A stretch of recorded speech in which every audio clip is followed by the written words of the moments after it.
Hi అండి, నమస్తే. Welcome to read విదేశు. నిన్నటి భాగంలో శివావతారాల గురించి చదువుకున్నామండి. ఇవాళ కంటిన్యూ చేద్దాం నందీశ్వర అవతారంతో. పూర్వం శాలంకాయుని కుమారుడైన శిలాద మహర్షి పుత్రార్థి అయి ఇంద్రుని ఉద్దేశించి కఠోరమైన తపస్సును చేయగా పాకశాసనుడు ప్రత్యక్షమై వరాన్ని కోరుకోమన్నాడు.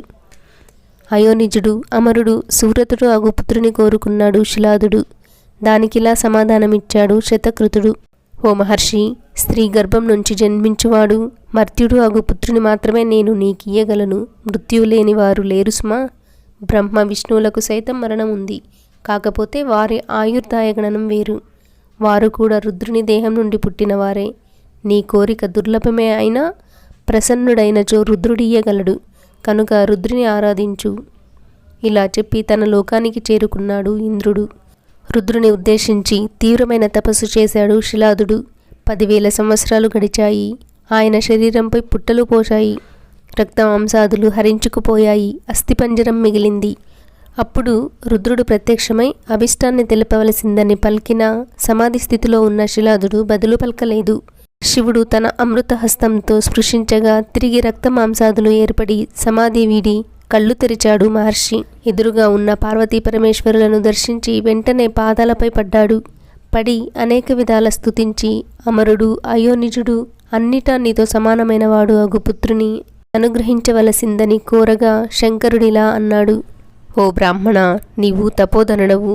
పూర్వం బ్రహ్మాదులు తపస్సుచే నన్ను ఆరాధించి అవతరించవలసిందిగా కోరారు. దానికిప్పుడు సమయం ఆసన్నమైంది. ఓ మహర్షి, నేను నంది అను పేరుతో నీకు అయోనిజుడగు పుత్రునిగా ఆవిర్భవిస్తాను. జగత్తుకు తండ్రి అగు నాకు నీవు తండ్రివి కాగలవు. వెంటనే వేదోక్తంగా సోమయాగాన్ని చేసి సోమయాజివి కమ్ము. ఇలా ఆదేశించి అంతర్హితుడయ్యాడు రుద్రుడు. ఆపై శిలాదుడు తన ఆశ్రమానికి ఎతించి రుద్ర సాక్షాత్కారాన్ని రుద్ర ప్రసంగాన్ని ఋషులతో ముచ్చటించి జ్యోతిష్శాస్త్రానుసారంగా ఒక శుభముహూర్తాన యాగదీక్షితుడయ్యాడు. దీక్షలో ఉండగానే 3 నేత్రాలు, 4 భుజాలు, జటలు, కిరీటం, త్రిశూలం ఇవన్నీ కలిగి అపూర్వ తేజస్సుతో ముమ్మూర్తులా రుద్రుని పోలిన బాలుడు శిలాదుని నుండి ఆవిర్భవించాడు. ఆ సమయంలో గంధర్వులు పాడారు, అచ్చరులు ఆడారు. దేవతలు కుసుమవృష్టిని కురిపించారు.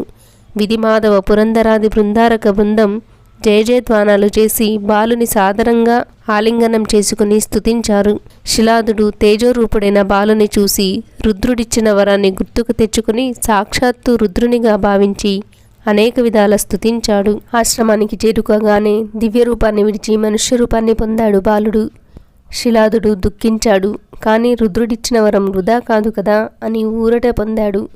పుట్టగానే ఆనందాన్ని ఇచ్చిన కుమారుడికి నంది అని నామకరణం చేసి 5వ ఏడు రాగానే బాలునికి సాంగోపాంగంగా సర్వవేదాలను నేర్పించాడు. 7వ సంవత్సరం వయసు వచ్చేసరికి బాలుడు అధ్యయనం చేయవలసిన విద్యలు కానీ అభ్యాసాలు చేయవలసిన కళలు కానీ లేకుండా నిర్విశేషంగా సమస్త విజ్ఞానాన్ని గ్రహించి సర్వజ్ఞ శిరోమణి అయ్యాడు.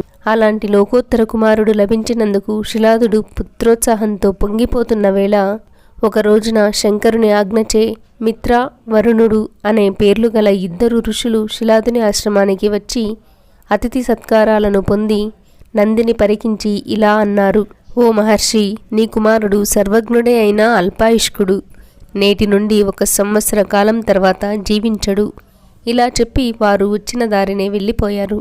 వారి మాటలు చెవిని పడగానే పిడుగు నెత్తిన పడినట్లుగా మహాక్షోభను పొంది మొదలు నరికిన తరువులా కూలబడ్డాడు శిలాదుడు. బాలుని కౌగిలించుకుని పలుమార్లు రోదించాడు.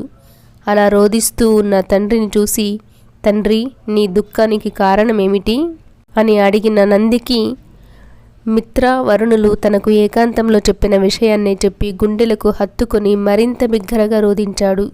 ఆ మాటలను విన్న బాలుడు నవ్వి, తండ్రి, దేవతలు గాని దానవులు గాని కాలపురుషుడైన యముడు గాని నాకెవ్వరూ మృత్యువును కలిగించలేరు. నేను ఆకల్పాంతం చిరంజీవినై ఉంటాను. నీవు దుఃఖించకు అని ధైర్యంగా సమాధానమిచ్చాడు.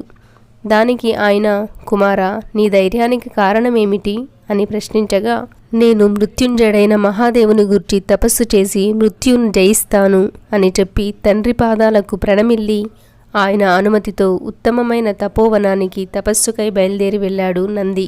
ఇలా బయలుదేరి వెళ్ళిన నంది తపస్సు ఎలా చేశాడు, శివుడు ప్రత్యక్షమయ్యాడా, ప్రత్యక్షమై ఎలాంటి వరాలు ఇచ్చాడు, ఇవన్నీ రేపటి భాగంలో చదువుకుందామండి.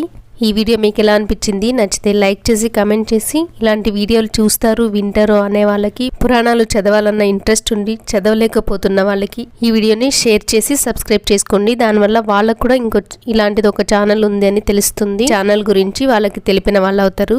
థ్యాంక్ యూ ఫర్ వాచింగ్ అండి. సర్వం ఉమామహేశ్వర పాదార్పణం.